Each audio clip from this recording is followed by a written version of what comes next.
Hey everyone, welcome to another episode of the Art of Slowing Down podcast. This is a small, short solo episode where I want to share something with you that really touched my heart so much that I was like, well, I have a podcast. Let me share with people because it was so impactful for me. I trust, and maybe for many of you as well. So, what is it? So, last night I watched a movie or documentary that has been created by the amazing people over at Gaia. Some of you may know Gaia TV. They have amazing movies, documentaries all about living a better, healthier life. Also, lots of spiritual stuff.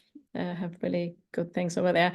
And they have a new documentary. And right now it's actually for free. So if you're watching this before June 18, 2024, you can actually watch this for free. And it's called Love Over Money.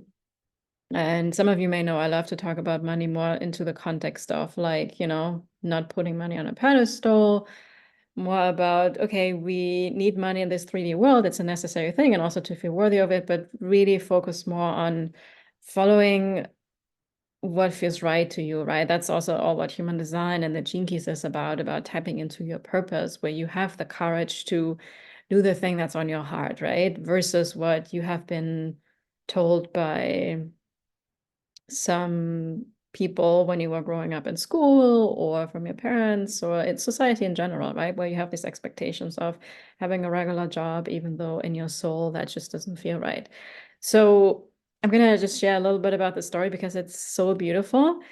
And this is not about human design in any way or form, but really, this is also, like I was just saying, what my intention is to empower people through human design, gene keys, and the teachings I have so that you do your thing, you follow your soul calling, right? And this movie documentary is such a beautiful testimony of the magic that can happen when you do that. So, this is a story about the ice cream empire, Baskin Robbins, that was founded many, many years ago. And it's particular, so the person that's talking for the most time in the documentary is John Robbins. He's the son of Irv Robbins, who was one of the founders of Baskin Robbins, all about ice cream. So he grew up with a lot of ice cream, obviously, and it quickly grew into a very wealthy, money-wise empire, right? So he lived a life of a rich child, but in his heart, he was very driven more about justice, love, freedom. He was very interested into the natural world and things like that. So, long story short, he did not follow into the footsteps of his father, which his father wanted him, right? He wanted him to take over the company, but he just couldn't. And his father asked him many, many times, but in his heart, he was like, I cannot do this for the life of it. He actually gave up his own inheritance at the time and he completely did it on his own, started to make his own money, and was really interested to find his own way in the world.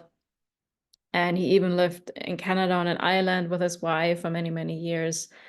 And they were growing their own food and everything. So it was really everything but a wealthy, money, materialistic lifestyle in that sense, right? But he had to follow his calling in his heart. And then he ended up writing a book. And obviously the whole relationship with his father got severely impacted by it. They didn't talk for many years and stuff like that. But in the end, and obviously, I really invite you to watch the whole documentary yourself, even though there was a lot of hardship in some way and a lot of like very uncomfortable situations, because I mean, if it's your father, right, you still love your father, and he made decisions that were very hard, right? He had to bring up a lot of courage to follow his heart. And I would tell you now, like, follow your human design strategy, right? Where you do the thing that feels right in your gut versus what your emotions may tell you to do for this instant gratification in the moment, where you don't want to disappoint somebody, right? Where you want to keep everybody happy. Like in the short term, this may feel easier and better, but I think in the long run, and if I see his story here in the movie, I really realized if he wouldn't have followed it, probably a lot of very unfavorable things would have happened because life would have kicked his butt to follow his own path, right? And so in the end, by him really following his passion for preserving the world and actually also having a healthy diet. You know, he realized that just eating ice cream is probably not going to be very sustainable. He wrote a book, and that also later on changed his dad's life through a very interesting coincidence. And really, in the end, they also created a beautiful relationship again, very, very late in life. But it's just an incredible story, and there's so much love. And I think it really makes you realize what life is about, right? And how important it is. It's almost like I want to say your life depends on it, to follow your soul's calling, to follow the thing that feels right to you. And it's also with, you know, with the whole coaching and all the programs and everything, like, do what feels right to you. Nobody has the answers for you. You have to uncover this for yourself, right? And it's very simple when we just trust ourselves. You really don't need human design for that in that context. But if you have a very hard time with that, I have found that obviously human design and gene keys are incredible tools we have today available, because we are so disconnected from our true essence. We are so disconnected from, you know, what am I here for? What am I here to give to the world? You know, we're always so concerned with like fighting for our survival and what can I get? What can I take? How can I make money? Right? We're just taking and taking.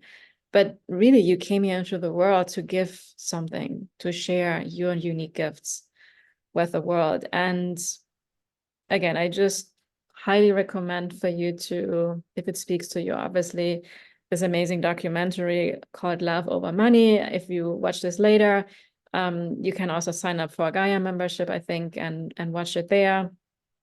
I don't know if down the future will be available on some other platforms, but it was so heartwarming. It was such a beautiful story. And also now, actually, that's how I actually knew John Robbins. He has the Food Revolution Network with his son. And when I was first doing health coaching and all, you know, into healthy foods and stuff like that, when I came here to America, after many years, I think I saw both of them, Ocean and John Robbins, that they have this company together. And I think at the time, maybe I knew he was the son of the Baskin Robbins empire, but honestly, I don't think so. And it was just such a beautiful also experience or coincidence for me to like see, it's like, oh, I remember this guy and he has this thing with his son, and to really hear this whole story, it was literally mind-blowing. So that's what I want to leave you with. I'm going to make sure to put the link in the show notes. Share the love if you feel like there's some friends, colleagues, anyone that comes to your mind, you feel like, hey, they could benefit from this as well. Yeah, I just highly recommend it. And this was it. Short and sweet. I hope you enjoy it. And I'm very happy, as always, to be with you on the next episode.